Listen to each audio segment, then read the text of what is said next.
পড়শি নিলয়ের গল্পটা ১৬ বছরের পুরনো। একই রিয়েলিটি শোতে প্রতিযোগী ছিলেন দুজন।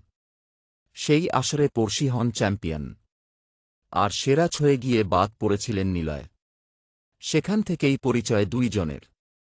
গানে গানে দেশেই সময়টা পার করেছেন পড়শি।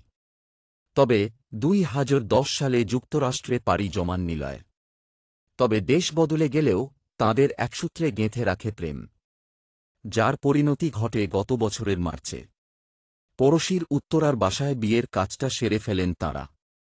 তবে এখনই খবরটা প্রকাশ্যে আনতে চাননি তারা। চেয়েছিলেন আয়োজন করে সুযোগ বুঝে ভক্তদের জানাবেন এই খবর। তবে তা তো আর হল না। ফাঁস হয়েই গেল পড়শির বিয়ের খবর। এতে কিছুটা বিব্রত এই অভিনেত্রী। জানালেন, বিব্রত হলেও আনন্দিত বটে। সেবার খুব অল্প সময়ের জন্য দেশে এসেছিলেন নিলয়। তখনই দুই পরিবারের সম্মতিতে আবদ্ধ হয়েছিল। শিগগিরই বিয়ের আনুষ্ঠানিকতা সারবেন বলে জানালেন পড়শি। সম্ভাব্য অনুষ্ঠানের তারিখ হতে পারে ২৭ অথবা ২৮ ফেব্রুয়ারি।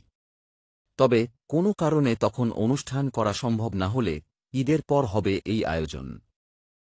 গান ও অভিনয় নিয়ে ব্যস্ত সময় পার করছেন পড়শি। নিজের ইউটিউব চ্যানেল থেকে নিয়মিত গান প্রকাশ করছেন পড়শি। ২ বছর আগে নাম লিখিয়েছেন অভিনয়েও। তারপর বেশ কয়েকটি নাটকে তাঁকে দেখা গেছে। সাড়া পেলে নাটকের জন্য আলাদা ইউটিউব চ্যানেলও খুলতে চান তিনি।